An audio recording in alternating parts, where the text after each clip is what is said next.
Ya, Sobat Paspro semua, batuk memang bisa disebabkan oleh dua hal besar ya. Yang pertama alergi dan yang kedua infeksi. Walaupun mungkin ada penyebab lain, misalnya tumor di paru atau tumor di saluran nafas atas dan sebagainya. Ya, tetapi secara umum dalam praktek sehari-hari penyebab yang paling sering menyebabkan batuk itu adalah alergi atau infeksi. Ya, nah alergi atau infeksi ini nanti kita lihat lagi. Ya, ini bisa alergi atau infeksi, bisa di saluran nafas bagian atas maupun di saluran nafas bagian bawah.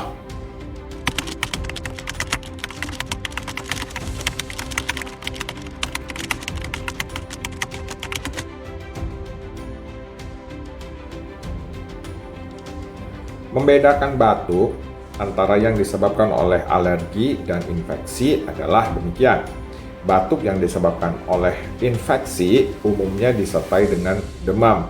Batuknya terlihat lebih konstan, sedangkan kalau yang disebabkan oleh alergi itu tidak disertai dengan demam dan umumnya batuk terlihat hilang timbul. Batuk akan timbul ketika seseorang terpapar sedang terekspos dengan penyebab alerginya atau alergennya.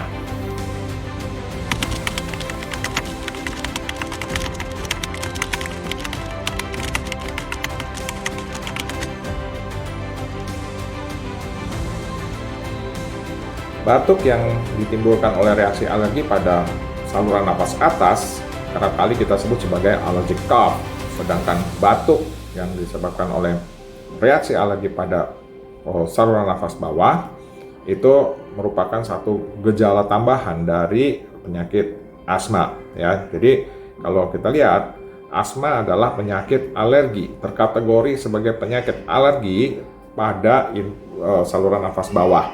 Dan batuk merupakan gejala yang bisa muncul, gejala tambahan yang bisa muncul dan sering muncul pada gejala asma ini. Kemudian pada kondisi infeksi, ya, infeksi bisa terjadi pada saluran pernafasan atas, juga saluran pernafasan bawah. Infeksi pada saluran pernafasan atas itu bisa disebabkan oleh virus dan bakteri.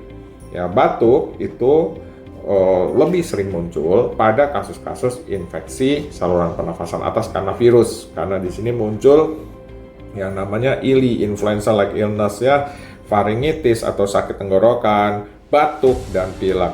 Sedangkan pada infeksi saluran pernafasan bawah ya, ini biasanya juga disebabkan oleh virus dan bakteri. Walaupun mungkin paling banyak infeksi saluran pernafasan bawah atau infeksi paru-paru ya, kalau kita bicara infeksi saluran pernafasan bawah itu artinya termasuk dalam paru-paru.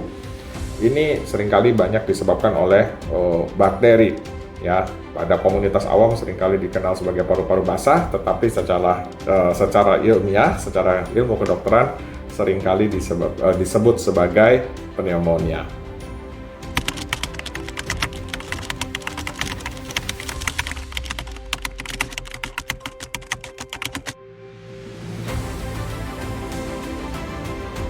Pengobatan batuk itu biasanya ada dua jenis. Yang pertama adalah pengobatan secara simptomatik, artinya diberikan obat-obatan untuk meredam batuknya. Ya, yang kedua adalah pengobatan secara kausatif, artinya ya dilihat batuknya karena alergi atau infeksi atau karena sebab lain. Jikalau karena alergi ya ditambah dengan obat-obat peredam alergi. Ya, kalau karena infeksi, ya kita lihat kembali apakah karena infeksi virus atau bakterial. Kalau karena infeksi virus, dia akan sembuh sendiri, self-limiting disease ya, terutama pada infeksi saluran nafas atas seperti misalnya influenza, rhinovirus dan sebagainya.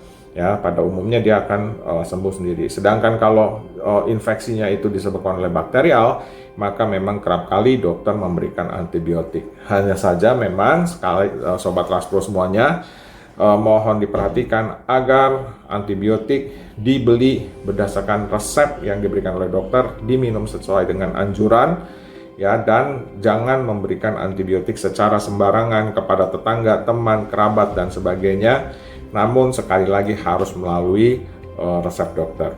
Demikian Sobat Raspro semua yang saya hormati, sehat sejahtera selalu. terus berkarya, sukses terus, maju terus untuk Indonesia yang lebih sehat dan sejahtera.